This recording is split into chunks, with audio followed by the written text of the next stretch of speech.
Socio പ്ലസിലേക്ക് എല്ലാവർക്കും സ്വാഗതം. 9ാം ക്ലാസ്സിൻ്റെ ജിയോഗ്രഫിയിലെ ഓഷ്യൻ ആൻഡ് മാൻ, സമുദ്രവും മനുഷ്യനും എന്ന ചാപ്റ്ററിലെ 3ാമത്തെ ക്ലാസ്സാണ് നമ്മളിവിടെ ഇന്ന് സ്റ്റാർട്ട് ചെയ്യാൻ വേണ്ടി പോകുന്നത്. അപ്പോൾ ഇന്ന് നമ്മൾ പറഞ്ഞു തുടങ്ങുന്ന ഏരിയ എന്ന് പറയുന്നത് movements of sea water. Movements of sea water, സമുദ്രജലത്തിൻ്റെ ചലനങ്ങളാണ്. സമുദ്രജലത്തിൻ്റെ ചലനങ്ങൾ, പലതരത്തിലുള്ള മൂവ്മെൻറ്റ്സ് ആണ് നമ്മൾ ഇന്ന് പറഞ്ഞു തുടങ്ങുന്നത്. ആ മൂവ്മെൻറ്റ്സിന് കാരണം എന്തൊക്കെയാണെന്നുള്ളത് കഴിഞ്ഞ ക്ലാസ്സിൽ നമ്മൾ അവസാനം പറഞ്ഞു വെച്ചു. അതായത് നമ്മൾ പഠിച്ച കഴിഞ്ഞ ക്ലാസ്സിൽ നമ്മൾ മനസ്സിലാക്കിയ കൺസെപ്റ്റാണ് എന്തൊക്കെ കാര്യങ്ങൾ, അതായത് ടെമ്പറേച്ചർ, അതേപോലെ സാലിനിറ്റി, അതേപോലെ ഡെൻസിറ്റി അല്ലെ. സമുദ്രജലത്തിന്റെ ടെമ്പറേച്ചർ, സാലിനിറ്റി, ഡെൻസിറ്റി ഇതെന്തല്ല, യൂണിഫോം അല്ല, ആർ നോട്ട് യൂണിഫോം എവ്രിവെയർ, എല്ലായിടത്തും ഒരേപോലെയല്ല. And these variations lead to movements of sea water. ഈ വേരിയേഷൻസ് ടെമ്പറേച്ചറിലും സാലിനിറ്റിയിലും ഡെൻസിറ്റിയിലും ഒക്കെയുള്ള വേരിയേഷൻ ആണ് എന്തിന് കാരണമാവുന്നത്? മൂവ്മെന്റ്സ് ഓഫ് സീ വാട്ടർ, സമുദ്രജല ചലനങ്ങൾക്ക് കാരണമാവുന്നത്. അപ്പൊ സമുദ്രജലത്തിന്റെ ചലനം എന്ന് പറയുമ്പോൾ എന്തൊക്കെ ചലനങ്ങളാണ്? നമുക്ക് എല്ലാവർക്കും പരിചയമുള്ള ഒരു ചലനമാണ് വേവ്, തിരമാലകൾ നമ്മളൊക്കെ കണ്ടിട്ടുണ്ട്. അപ്പൊ അതേപോലെ ടൈഡ്സ്, ഓഷ്യൻ കറൻസ്. ശ്രദ്ധിക്കുക, വേവ്സ്, അതേപോലെ ടൈഡ്സ്, ഓഷ്യൻ കറൻസ്. ഓക്കെ, തിരമാലകളും വേലികളും ജലപ്രവാഹങ്ങൾ. ഓഷ്യൻ കറന്റ് എന്ന് പറയുമ്പോൾ സമുദ്രജല പ്രവാഹങ്ങൾ അങ്ങനെ പറയാം. അപ്പൊ ഇതൊക്കെയാണ് എന്ത്? Movements. These are the major movements of sea water. സമുദ്രജലത്തിന്റെ ചലനങ്ങൾ ഈ പറയുന്ന കാര്യങ്ങളൊക്കെയാണ്. Waves, tides, ocean currents. അപ്പൊ അതിൽ ഏറ്റവും ആദ്യത്തെ വേവ്സ് ആണ് നമ്മളിപ്പോൾ ഇവിടെ ആരംഭിക്കുന്നത്, തിരമാലകൾ. ഓക്കെ, തിരമാലകൾ നമ്മളൊക്കെ കണ്ടിട്ടുണ്ട്, എന്നാൽ നമുക്കറിയാം അതൊരു വീഡിയോ കാണേണ്ട ആവശ്യമൊന്നുമില്ല, നമുക്ക് എല്ലാവർക്കും അറിയാം.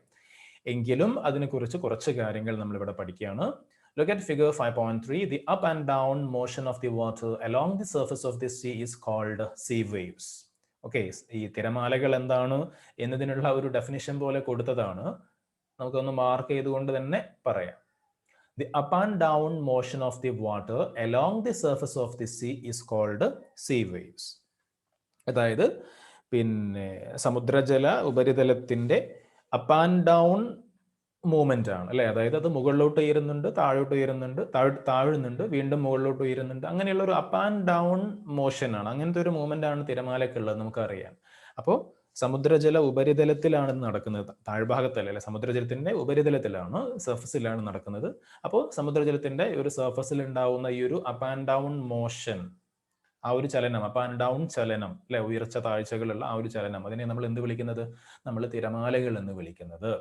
അപ്പൊ ഇവിടെ ഫിഗർ 5.3 നോക്കാൻ വേണ്ടി പറയുന്നു. ഇതാണ് ഫിഗർ 5.3.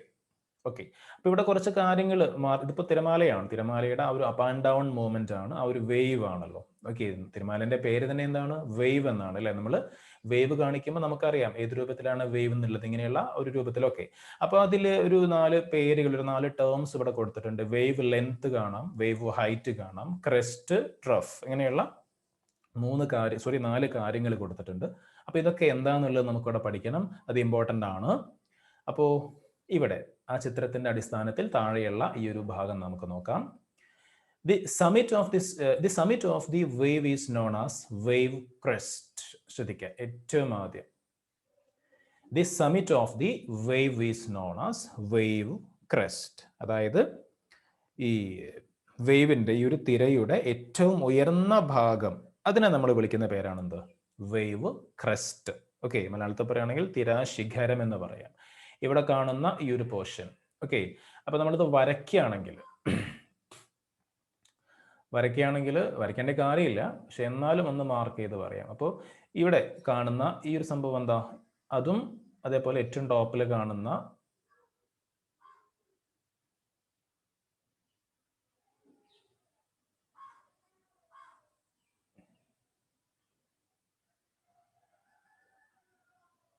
ഓക്കെ, ഈ ഭാഗം, അതേപോലെ ഈ ഭാഗം, ഇതൊക്കെ എന്താണ്? ഇതൊക്കെയാണ് നമ്മൾ ക്രെസ്റ്റ് എന്ന് പറയുന്നത് അല്ലെ. അതായത് പിന്നെ വേവ് ക്രെസ്റ്റ് എന്ന് വെച്ചിരിക്കുകയാണെങ്കിൽ ആ തിരമാലയുടെ ഏറ്റവും ഉയരം കൂടിയ ഭാഗം അതാണല്ലോ. ഓക്കെ, അതാണ് ഉയരം കൂടിയ ഭാഗം. അപ്പൊ ഇങ്ങനെയുള്ള ഈ ഉയരം കൂടിയ ഭാഗത്തിനെയാണ് നമ്മൾ എന്ത് വിളിക്കുന്നത്? വേവ് ക്രെസ്റ്റ് എന്ന് വിളിക്കുന്നത്. ഓക്കെ, വേവ് ക്രെസ്റ്റ് എന്ന് നമ്മൾ വിളിക്കുന്നത്. ഇനി അടുത്ത സെന്റൻസ് നോക്കുകയാണെങ്കിൽ the bottom part is known as wave trough. Okay, bottom part അതായത് തിരമാലയുടെ ഏറ്റവും താഴ്ന്ന ഭാഗത്തിനെ നമ്മൾ വിളിക്കുന്ന പേരാണെന്ത്? ട്രഫ്. ഓക്കെ, അപ്പോൾ ഒരു ഉയർച്ച ഉണ്ടെങ്കിൽ സ്വാഭാവികമായിട്ടും എന്തുണ്ടാവും? അതിനൊരു താഴ്ചയുണ്ടാവും.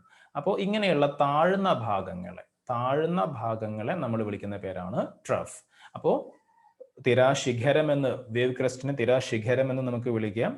അതേപോലെ ഈ താഴ്ന്ന ഭാഗത്ത് ട്രഫ് എന്ന് പറയുന്ന ഭാഗത്ത് നമുക്ക് എന്ത് വിളിക്കാം? തിര തടം എന്ന് മലയാളത്തിൽ പറയാം. Okay, so wave crest and wave trough, രണ്ട് കാര്യങ്ങൾ. ഒരു തിരമാലയുടെ തിരയുടെ ഉയരം കൂടിയ ഭാഗവും അതേപോലെ തന്നെ ഉയരം കുറഞ്ഞ ഭാഗവും നമ്മൾ നോക്കി.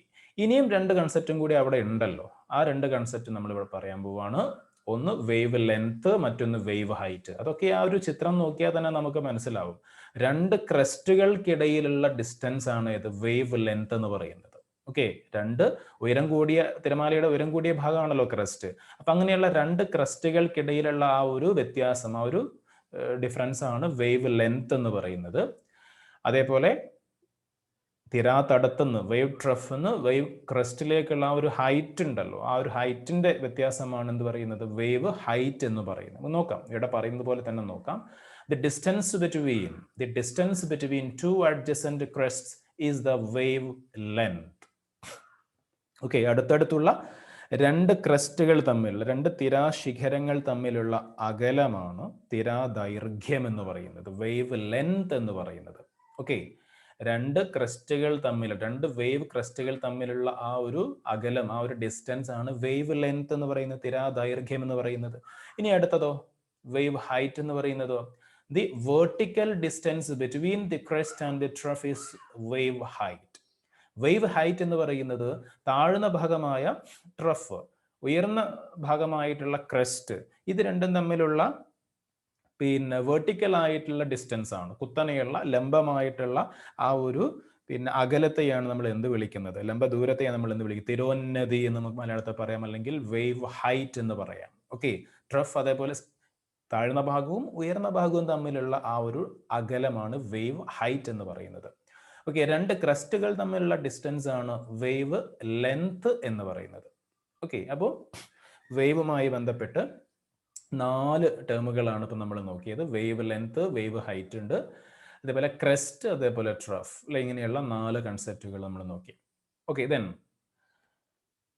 the friction exerted by winds on the ocean surface is the reason for waves. ഈ വേവ്സ് ഉണ്ടാവാനുള്ള, തിരമാലകൾ ഉണ്ടാവാനുള്ള കാരണം എന്താണ്? The friction exerted by the winds on the ocean surface is the reason for waves. അതാണ് കാരണം പറയുന്നത്. അതായത് കാറ്റുകൾ വീശുമ്പോൾ, അല്ലെങ്കിൽ ഈ കാറ്റുകൾ സമുദ്രജലത്തിന്റെ ഉപരിതലത്തിൽ ഒരു ഫ്രിക്ഷൻ ഏൽപ്പിക്കുന്നുണ്ട്. ഇല്ല, ഫ്രിക്ഷൻ നമുക്കറിയാം എന്താണെന്നുള്ളത്, ആ ഒരു ഘർഷണം മലയാളത്തിൽ പറയാം. അപ്പൊ കാറ്റുകൾ വീശുമ്പോൾ ആ കാറ്റുകൾ എന്ത് ചെയ്യുന്നുണ്ട്? ഈ ഒരു ഓഷ്യൻ സർഫസിൽ, സമുദ്രജലത്തിന്റെ ഉപരിതലത്തിൽ ഒരു ഫ്രിക്ഷൻ ചെലുത്തുന്നുണ്ട്, ഒരു ഘർഷണ ബലം അവിടെ നൽകുന്നുണ്ട്. അതാണ് ഇതിന് കാരണമാവുന്നത്. ഇങ്ങനെയുള്ള ഈ ഒരു തിരമാലകൾ രൂപപ്പെടാൻ, അതിന്റെ അപ്പ് ആൻഡ് ഡൗൺ മൂവ്മെന്റ്, ആ ഒരു മോഷൻ, ആ ഒരു തിരമാലകൾ ഉണ്ടാവാനുള്ള കാരണം അതാണ്. ഓക്കെ, കാറ്റുകൾ വീശുമ്പോൾ സമുദ്രജലത്തിന്റെ ഉപരിതലത്തിൽ ചെലുത്തുന്ന ആ ഒരു ഘർഷണ ബലം, ആ ഒരു ഫ്രിക്ഷൻ. ഓക്കെ, പിന്നെ as the speed of the wind increases the strength of the waves also increases. അതുകൊണ്ട് തന്നെ കാറ്റിന്റെ വേഗത കൂടുന്നതനുസരിച്ച്, കാറ്റിന്റെ ശക്തി, അതിന്റെ വേഗത കൂടുന്നതനുസരിച്ച് എന്തിന്റെ ശക്തിയും എന്തിന്റെ വേഗതയും കൂടും? വേവ്സിന്റെ, തിരമാലയുടെ ശക്തിയും അതിന്റെ വേഗതയും ഒക്കെ കൂടും. കാറ്റിന്റെ സ്പീഡിനനുസരിച്ച് തിരമാലയുടെ സ്പീഡും കൂടുമെന്നർത്ഥം. Okay, strong waves generated as a result of severe winds such as cyclones cause shelving of shores.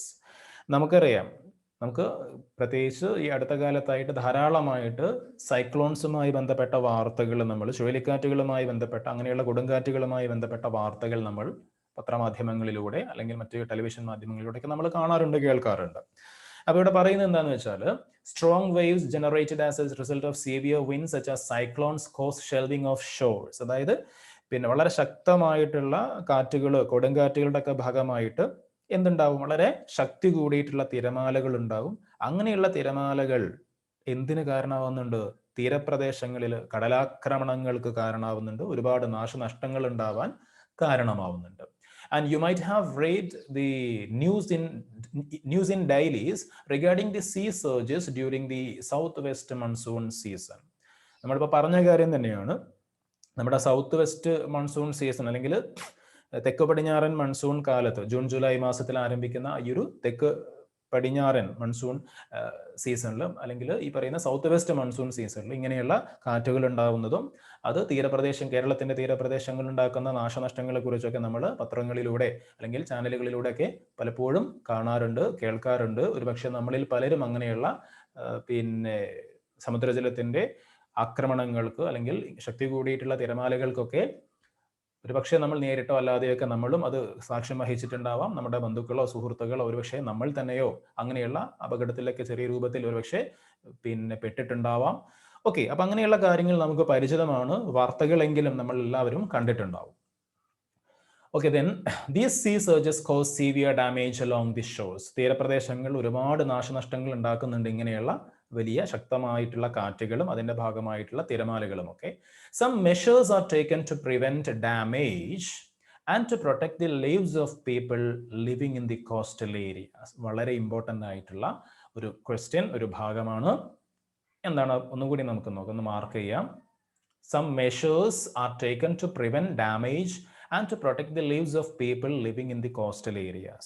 അതായത് ഈ കടൽ തീരപ്രദേശങ്ങളിൽ ജീവിക്കുന്ന ആളുകളുടെ ജീവൻ സംരക്ഷിക്കാനും അതേപോലെ തന്നെ ഇങ്ങനെയുള്ള ശക്തമായ തിരമാലകൾ ഉണ്ടാകുമ്പോൾ സംഭവിക്കുന്ന ആഘാതം ഒന്ന് ലഘൂകരിക്കാനും അതിന്റെ ഒരു ഇമ്പാക്റ്റ് ഒന്ന് കുറയ്ക്കാനും ആ ഒരു ഡാമേജ് ഒക്കെ ഒന്ന് പ്രിവെന്റ് ചെയ്യാനും അതേപോലെ തന്നെ ആളുകളുടെ ജീവൻ രക്ഷിക്കാനൊക്കെ വേണ്ടിയിട്ട് പല നടപടികളും നമ്മളിപ്പോൾ സ്വീകരിക്കുന്നുണ്ട്, പല കാര്യങ്ങളും ചെയ്തുകൊണ്ടിരിക്കുന്നുണ്ട്. അപ്പൊ അങ്ങനെ എന്തൊക്കെ കാര്യങ്ങളാണ് ഈ ഒരു കാര്യത്തിന് വേണ്ടി പ്രിക്കോഷന്റെ ഭാഗമായിട്ട് നമ്മൾ ചെയ്യും? ജനങ്ങളെ ജീവൻ സംരക്ഷിക്കാനും നാശനഷ്ടങ്ങൾ ഉണ്ടാക്കുന്നതൊക്കെ തടയാനും വേണ്ടിയിട്ട് നമ്മൾ ഒരു പ്രിക്കോഷൻ എന്ന നിലയ്ക്ക് നമ്മൾ എന്തൊക്കെ കാര്യങ്ങൾ ചെയ്യുന്നുണ്ട് എന്നതാണ് ഇവിടെ ചോദിക്കുന്നത്. അപ്പൊ നമ്മുടെ ഹ്യൂമൻ ലൈഫുമായി ബന്ധപ്പെട്ട അല്ലെങ്കിൽ നമ്മുടെ ജീവിതവുമായി ബന്ധപ്പെട്ട മനുഷ്യനുമായി നേരിട്ട് ബന്ധപ്പെട്ട ഒരു കാര്യമായതുകൊണ്ട് തന്നെ എക്സാമിന് അത് പലപ്പോഴും ചോദിച്ചു കണ്ടിട്ടുണ്ട്. ആകെ 3 പോയിന്റ്സേ പറയുന്നുള്ളൂ. എന്തൊക്കെയാണ്? സീ സർജസ്, അതായത് കടൽ ക്ഷോഭങ്ങളൊക്കെ തടുക്കാൻ വേണ്ടി നമ്മൾ ചെയ്യുന്ന കാര്യങ്ങളാണ് പ്രധാനമായിട്ടും പറയുന്നത് കേട്ടോ. Depositing boulders along the seashore, ഒന്നാമത്തെ പോയിന്റ് ആണ്. Depositing boulders along the seashore, അതായത് കടൽ തീരങ്ങളിൽ ഇവിടെ ചിത്രത്തിൽ നിങ്ങൾക്ക് കാണാൻ പറ്റും ഇങ്ങനെയുള്ള വലിയ കല്ലുകൾ, വലിയ പാറക്കല്ലുകൾ നിക്ഷേപിക്കുക. ഒരു മതിൽ കെട്ടുന്നത് പോലെ തന്നെ വലിയ പാറക്കല്ലുകൾ, ഭീമാകാരമായ വലിയ വലിയ പാറക്കല്ലുകൾ കൊണ്ടുവന്ന് കടൽ തീരങ്ങളിൽ എന്ത് ചെയ്യുക? നിക്ഷേപിക്കുക. സ്വാഭാവികമായിട്ടും ആഞ്ഞു വീശുന്ന അല്ലെങ്കിൽ ആഞ്ഞടിക്കുന്ന തിരമാലകൾ ആ വലിയ പാറക്കല്ലുകളിൽ തട്ടി അതിന്റെ ശക്തി അവിടെ ക്ഷയിക്കും. അത് കരയിലേക്ക് വല്ലാതെ കയറി വന്ന് നാശനഷ്ടങ്ങൾ ഉണ്ടാക്കുന്നതിൽ ഒരു കുറവ് അങ്ങനെ സംഭവിക്കും. പിന്നെ construction of interlocking concrete structures, നമ്മൾ അതിനെ ഒറ്റ വാക്കിൽ എന്ത് വിളിക്കാം? പുളിമുട്ട് എന്ന് വിളിക്കാം. നമുക്ക് പരിചയമുള്ളൊരു വാക്കായിരിക്കും പുളിമുട്ട്. ഓക്കെ, അപ്പൊ എന്താണ് പുളിമുട്ട്? Construction of interlocking concrete structures. Okay, അതായത് പുളിമുട്ടുകൾ നിർമ്മിക്കുക, ഇന്റർലോക്കിംഗ് കോൺക്രീറ്റ് സ്ട്രക്ചേഴ്സ്.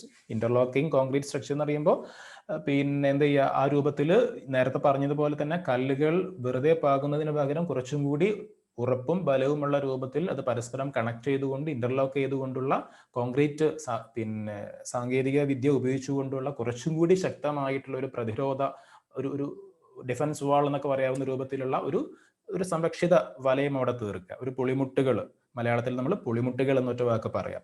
ഓക്കെ, അപ്പൊ അങ്ങനെയുള്ള ഒരു സംഭവത്തിന്റെ നിർമ്മിതിയും എന്തിന് കാരണമാവുന്നുണ്ട്? തിരമാലകൾ കരയിലേക്ക് ആഞ്ഞടിച്ച് വീശുന്നതിനെ ചെറുത്ത് നിർത്താൻ സഹായിക്കുന്നുണ്ട്. അതുപോലെ planting of mangroves. Planting of mangroves. Mangroves എന്ന് പറഞ്ഞിരിക്കുകയാണെങ്കിൽ കണ്ടൽക്കാടുകളാണെങ്കിൽ കണ്ടൽ ചെടികളാണ്. അപ്പൊ അങ്ങനെയുള്ള കണ്ടൽ ചെടികൾ തീരപ്രദേശങ്ങളിൽ തീരത്തോട് ചേർന്നുകൊണ്ട് കണ്ടൽ ചെടികൾ വെച്ച് പിടിപ്പിക്കുന്നതും ഈ പറയുന്ന തിരമാലകളെയൊക്കെ തടുത്തു നിർത്താൻ സഹായകമാണ് എന്ന് തെളിയിക്കപ്പെട്ടിട്ടുണ്ട്.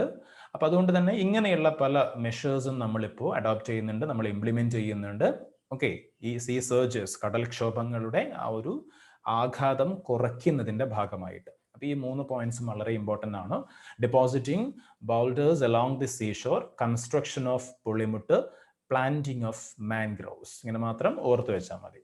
പിന്നെ the sand moved back and forth by the waves is deposited as sandbars due to the particles being blocked by each other, and this is the solution by nature to protect the shores from sea surges. നേരത്തെ മുകളിൽ പറഞ്ഞിട്ടുള്ള 3 കാര്യങ്ങളും കടൽക്ഷോഭങ്ങളെ തടയാൻ വേണ്ടി നമ്മൾ മനുഷ്യന്മാരുണ്ടാക്കുന്ന ചില കാര്യങ്ങളാണ്. എന്നാൽ ഇവിടെ ഇപ്പം നമ്മൾ പറയുന്ന ഈ ഒരു മാർക്ക് ചെയ്ത ഭാഗത്ത് പ്രകൃതി തന്നെ സൃഷ്ടിക്കുന്ന ഒരു പ്രതിരോധ മാർഗത്തെ പറ്റിയാണ് പറയുന്നത്. ഓക്കെ, നമുക്കൊന്നുകൂടി വായിക്കാം. The sand moved back and forth by the waves is deposited as sand bars due to the particles being blocked by each other. Okay, അതായത് ഈ കരയിൽ നിന്ന് കടലിലേക്കും അതേപോലെ തിരിച്ചും മറിച്ചും ഒക്കെ എന്ത് ചെയ്യുന്നുണ്ട്, മണല് പരസ്പരം അങ്ങോട്ടും ഇങ്ങോട്ടും ഇങ്ങനെ തിരമാലകളുടെ ഭാഗമായിട്ട് നീക്കം ചെയ്യപ്പെടുന്നുണ്ട്. കുറെ മണല് കരയിലേക്ക് വരുന്നു, അതേപോലെ കടലിലേക്ക് പോകുന്നു, അങ്ങനെ അങ്ങനെ പരസ്പരം അങ്ങോട്ടും ഇങ്ങോട്ടും കുറെ പോകുന്നുണ്ട്. അതിന്റെ ഭാഗമായിട്ട് പരസ്പരം അങ്ങോട്ടും ഇങ്ങോട്ടുള്ള ഒരു മൂവ്മെന്റിന്റെ ഭാഗമായിട്ട് കുറെ മണലുകള് തീരങ്ങൾ എന്ത് ചെയ്യുന്നുണ്ട്, അടിഞ്ഞുകൂടി അവിടെ മണൽ ഭിത്തികളായിട്ട് രൂപം കൊള്ളുന്നുണ്ട്. സാൻഡ് ബാർസ്, ഒരു മണൽ കൊണ്ടുണ്ടാക്കിയ ഒരു മതില് പോലെ തീരപ്രദേശങ്ങൾ പല സ്ഥലത്തും നമുക്ക് കാണാൻ പറ്റും. മനുഷ്യന്മാരുണ്ടാക്കിയതല്ല. തിരമാലയുടെ ഈ ഒരു മൂവ്മെന്റ് കാരണമായിട്ട് കരയുടെയും അതേപോലെ കടലിന്റെ ഇടയിലായിട്ട് തീരപ്രദേശത്ത് ഇങ്ങനെ നീളത്തിൽ അല്ലെ ഒരു വലിയ മണൽ കൊണ്ടുണ്ടാക്കിയ മതില് പോലെ ഈ തിരമാലകൾ സൃഷ്ടിച്ച ഒരു മതില് നമുക്ക് കാണാൻ പറ്റും. അല്ലെങ്കിൽ അങ്ങനെയുള്ള മതിലുകൾ, മണലിന്റെ ഒരു പിന്നെ മതില്, ഒരു സാൻഡ് ബാർസ്, മണൽ തിട്ടകൾ അവിടെ രൂപം കൊള്ളുന്നുണ്ട്. അപ്പൊ ഇത് എന്ന് പറയുന്നത് ശരിക്കും എന്താണ്, പ്രകൃതി തന്നെ ഒരുക്കിയിട്ടുള്ള ഒരു സൊല്യൂഷനാണ്. This is the solution by nature to protect the shores from the sea surges.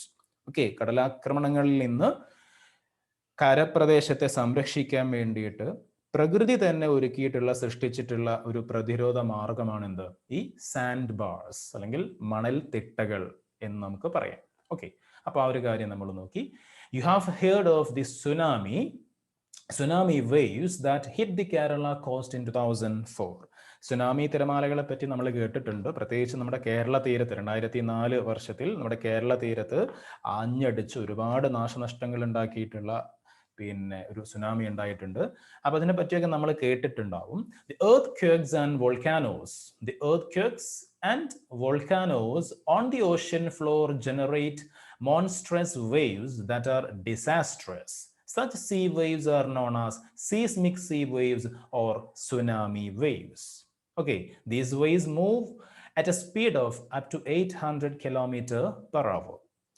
അതായത് 2004 നമ്മുടെ കേരള തീരത്തുണ്ടായിട്ടുള്ള സുനാമിയെ പറ്റി നമ്മൾ പറഞ്ഞു. അതിൻ്റെയൊക്കെ വീഡിയോസ് പിന്നെ 2004 ഈ സുനാമിന്റെ കേരള തീരത്ത് മാത്രമല്ല നമ്മുടെ തമിഴ്നാടിന്റെ തീരത്തും ഇന്തോനേഷ്യയിലും ഒക്കെ ആഞ്ഞടിച്ചിട്ടുള്ള, ശ്രീലങ്കയിലൊക്കെ ആഞ്ഞടിച്ചിട്ടുള്ള ഒരു സുനാമി ആയിരുന്നു. അതുമായി ബന്ധപ്പെട്ട ഒരുപാട് വീഡിയോസ് നമുക്ക് യൂട്യൂബിലൊക്കെ അവൈലബിൾ ആണ്, അതിന്റെ ഒറിജിനൽ വീഡിയോസ്. അപ്പൊ ഇവിടെ പറയുന്നു ഈ സുനാമികൾ ഉണ്ടാവാനുള്ള കാരണം എന്ന് പറയുന്നത് earthquakes and volcanoes on the ocean floor generate monstrous waves that are disastrous. Okay, അതായത് കടൽത്തറകളിൽ ഉണ്ടാകുന്ന, ഓഷ്യൻ ഫ്ലോറിൽ കടൽത്തറകളിൽ ഉണ്ടാകുന്ന അഗ്നിപർവ്വതങ്ങളും ഭൂകമ്പങ്ങളും ഒക്കെയാണ് പലപ്പോഴും എന്തിനു കാരണമാവുന്നത്, ഒരുപാട് നാശനഷ്ടങ്ങൾ ഉണ്ടാക്കുന്ന ഇങ്ങനെയുള്ള വലിയ വൻ തിരമാലകൾ ഉണ്ടാവാൻ കാരണമാവുന്നത്.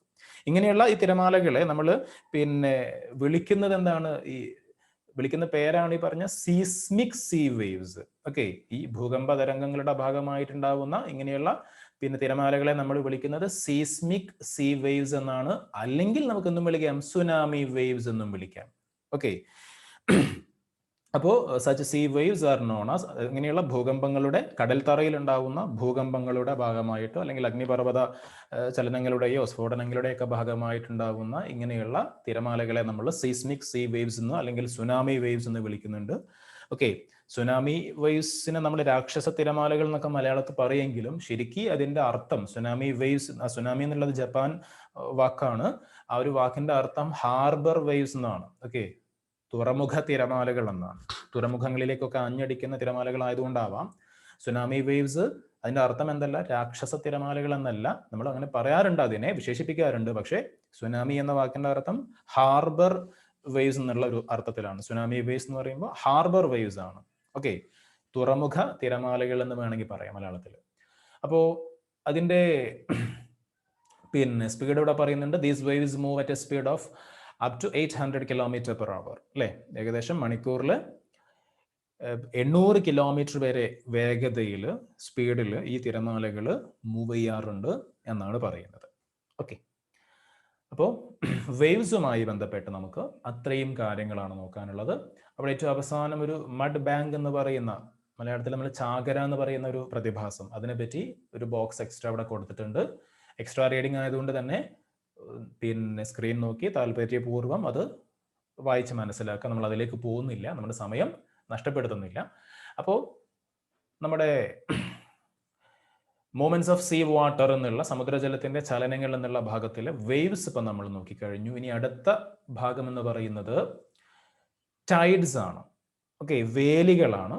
അത് നമ്മൾ അടുത്ത ക്ലാസ്സിലേക്ക് മാറ്റി വെക്കുകയാണ്. അടുത്ത ക്ലാസ്സിൽ നമുക്ക് ടൈഡ്സുമായി ബന്ധപ്പെട്ട കാര്യങ്ങൾ പറ്റുമെങ്കിൽ നമുക്കൊരു അനിമേഷൻ വീഡിയോ ഉൾപ്പെടെ നമുക്ക് അടുത്ത ക്ലാസ്സിൽ ഡിസ്കസ് ചെയ്യാം. അപ്പോൾ ഇന്ന് നമ്മൾ ഇവിടെ തൽക്കാലം കൺക്ലൂഡ് ചെയ്യുന്നു. ഓക്കെ.